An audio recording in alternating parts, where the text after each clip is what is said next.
Assalamualaikum warahmatullahi wabarakatuh.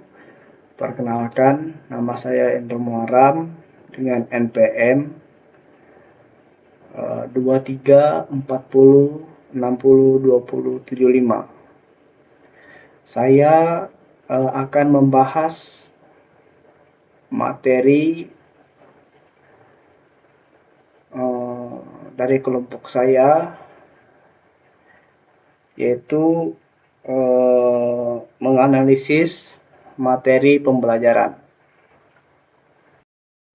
Jadi, menurut Kamus Besar Bahasa Indonesia, istilah menganalisis memiliki arti sebagai tindakan penyelidik terhadap suatu peristiwa untuk mengetahui keadaan yang sebenarnya. Dalam makna lain, analisis dikatakan sebagai kajian yang dilaksanakan terhadap sebuah kegiatan atau tindakan guna meneliti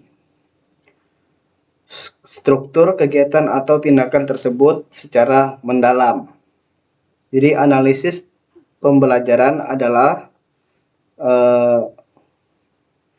langkah awal yang perlu dilakukan sebelum melakukan pembelajaran.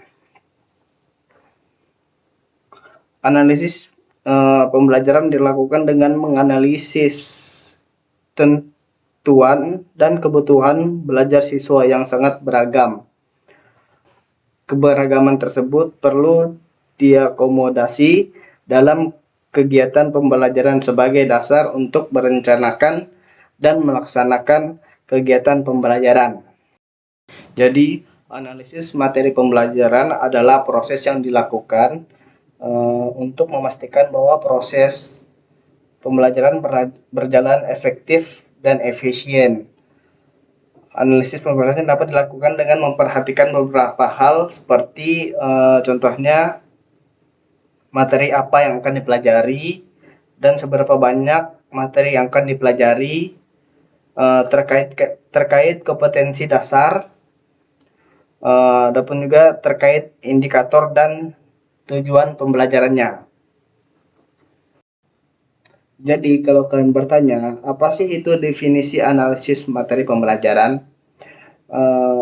Dan apa itu fungsi analisis materi pembelajaran? Atau apa itu jenis-jenis analisis materi pembelajaran? Atau apakah langkah-langkah analisis materi pembelajaran? Jadi jika kalau teman-teman bertanya apa itu definisi analisis materi pembelajaran, yaitu definisi analisis materi pembelajaran adalah proses evaluasi dan pemahaman terhadap isi dan struktur ataupun tujuan dari materi pembelajaran untuk memastikan bahwa materi tersebut sesuai dengan kebutuhan pembelajaran dan dapat memfasilitasikan pencapaian kompetensi siswa. Yang kedua, apa itu fungsi analisis materi pembelajaran? Yaitu menentukan kesesuaian, memastikan materi sesuai dengan kurikulum dan tujuan pembelajaran. Identifikasi kelemahan siswa, mengidentifikasi aspek yang perlu diperbaiki atau dikembangkan. Dan yang terakhir itu ada peningkatan kualitas, meningkatkan kualitas materi untuk pengalaman belajar yang lebih baik. Adapun yang ketiga tadi, apa itu jenis-jenis analisis materi pembelajaran? Jadi jenis-jenis analisis materi pembelajaran itu ada analisis konten, ada analisis konteks, ada analisis kognitif, ada analisis format. Ya, analisis konten ini mengkaji substansi atau isi materi. Kalau analisis konteks ini mempertimbangkan konteks sosial, budaya, dan lingkungan pendidikan. Kalau analisis kognitif ini kita memahami tingkat kognitif yang dibutuhkan untuk menguasai materi. Yang terakhir, analisis format. Ini menilai struktur dan penyajian materinya. Yang keempat, apa itu langkah-langkah analisis materi pembelajaran? Eh, Langkah-langkah analisis materi pembelajaran itu ada 5. Yang pertama itu pengumpulan materi, yang kedua identifikasi tujuan, yang ketiga evaluasi konten, yang keempat analisis keterpaduan, yang kelima rekomendasi perbaikan. Yang pertama itu pengumpulan materi, mengumpulkan semua materi yang akan dianalisis ataupun dicari. Yang kedua itu identifikasi tujuan pembelajaran, yaitu menentukan tujuan yang ingin dicapai. Yang ketiga itu evaluasi konten nilai, yaitu menilai revaluasi dan akurasi isi materi tersebut. Yang keempat itu analisis keterpaduan, yaitu memeriksa bagaimana materi terintegrasi dengan konsep lain. Yang terakhir itu rekomendasi perbaikan, yaitu menyusun saran untuk meningkatkan kualitas materi tersebut. Jadi kita akan membahas ulang definisi analisis materi.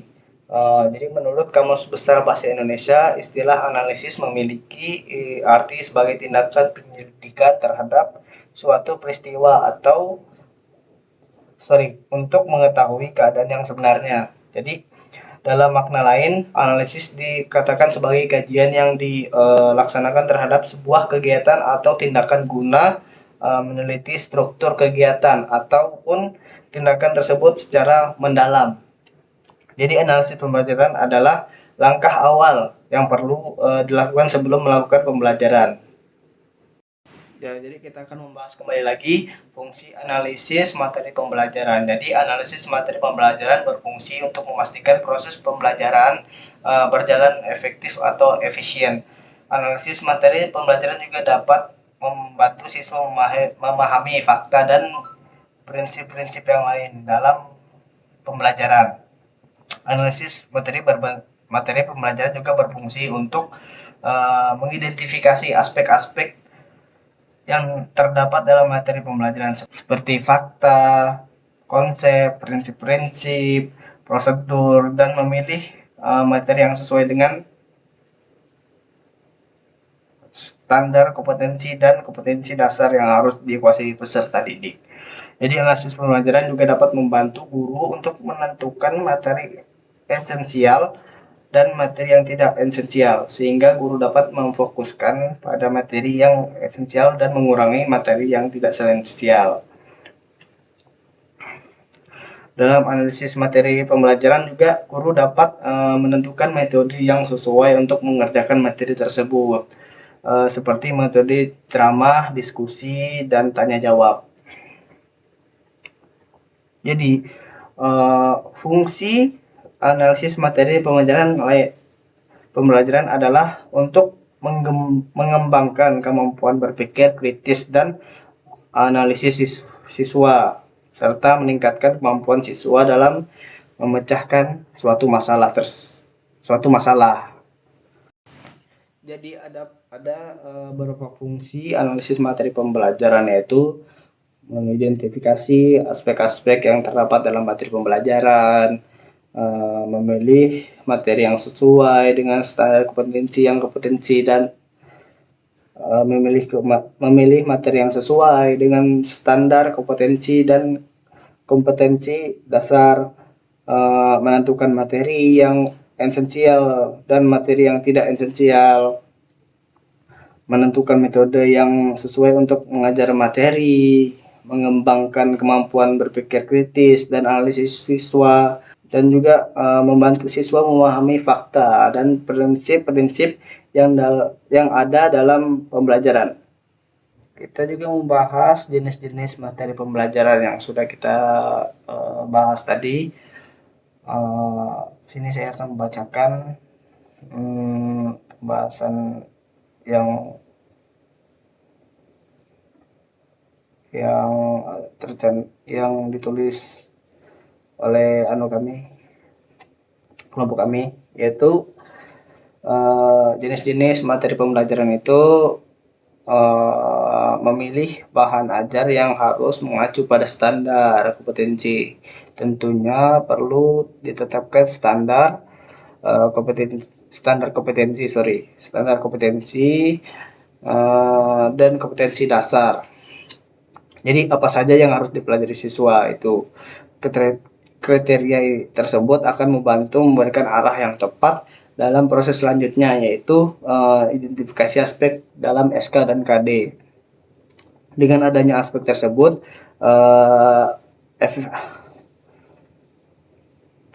afektif, kognitif, dan psikomotorik, maka materi harus divariasikan sehingga materi menjadi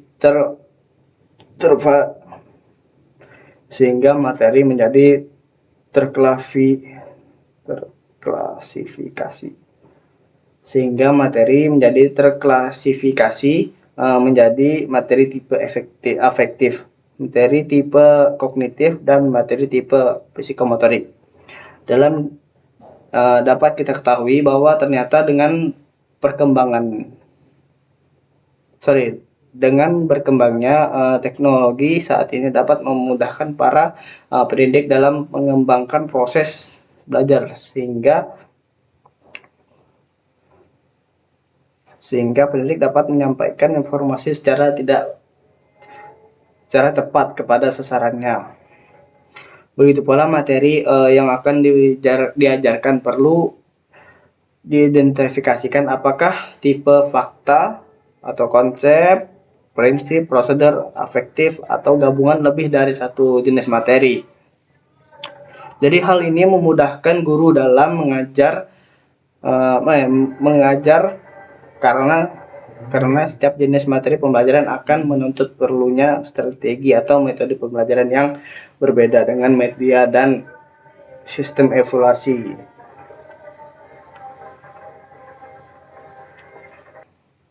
Jadi materi pembelajaran dapat dibedakan menjadi 3 jenis, yaitu kognitif, afektif, psikomotorik. Jadi kognitif adalah aspek yang berkaitan dengan intelektual seperti pengetahuan, keterampilan berpikir, kemampuan analisis, praktik, evaluasi, dan sintesis.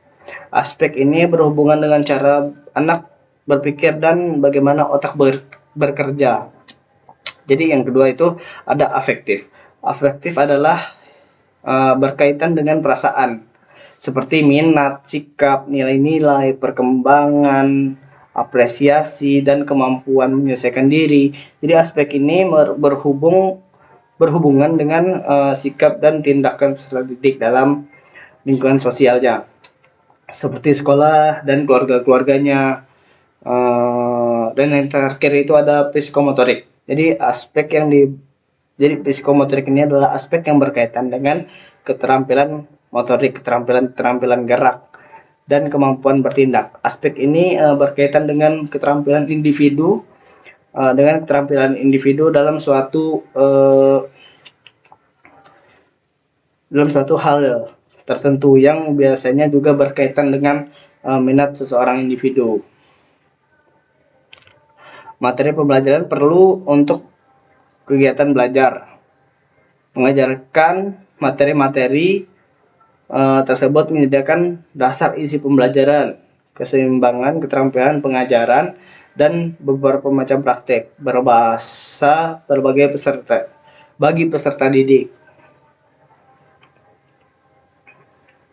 Itu juga kita akan membahas langkah-langkah analisis materi pembelajaran. Jadi langkah-langkah dalam melakukan analisis pembelajaran adalah mengidentifikasikan terlebih dahulu aspek-aspek yang terdapat dalam KI dan KD.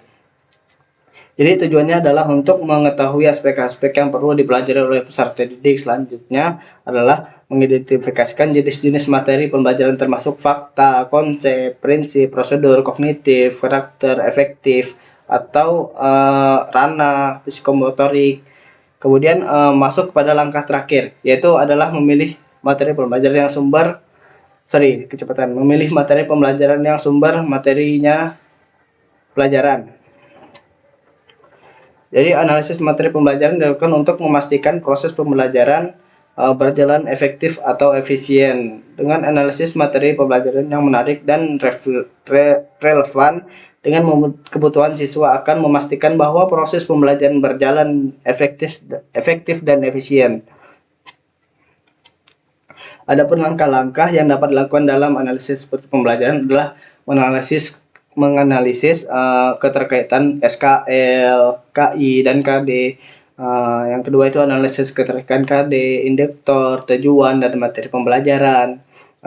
Yang ketiga itu ada analisis penerapan model pembelajaran, analisis penilaian hasil belajar, kemudian analisis materi pelajaran dapat dilakukan dengan cara mengumpulkan data-data penting seperti apa ya?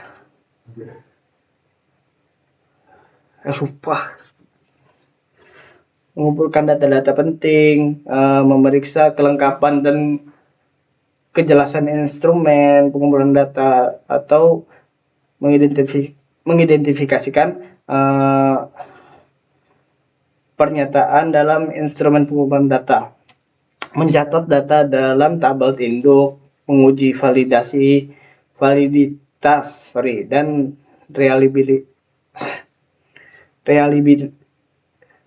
reliabilitas instrumen pengumpulan data, atau menyajikan data dalam bentuk diagram dan tabel frekuensi. Yang terakhir, menguji hipotesis. Jadi kesimpulannya kesimpulan dari pembahasan ini adalah analisis materi pembelajaran merupakan pengetahuan, sikap, dan keterampilan yang perlu dikuasai peserta didik dalam rangka memenuhi standar kompetensi yang ditetapkan AMP ataupun analisis materi pembelajaran. Merupakan kegiatan pemilihan materi esensial dari keseluruhan materi suatu pembelajaran yang merupakan materi minimal yang harus dikuasai dan dimiliki dalam proses pembelajaran. Terdapat prinsip-prinsip dalam pemilihan materi pembelajaran, yaitu prinsip relevansi yang berarti bahwa perlu adanya keterkaitan antara materi dengan KI dan KD. Prinsip konsistensi atau keajegan, dan prinsip kecukupan, yaitu prinsip konsistensi atau keajegan, dan prinsip kecukupan, yaitu materi yang diajarkan hendaknya cukup memadai dalam membantu siswa menguasai materi pembelajaran. Jadi sekian video pembahasan materi dari saya. Kurang dan lebihnya mohon dimaafkan. Wassalamualaikum warahmatullahi wabarakatuh.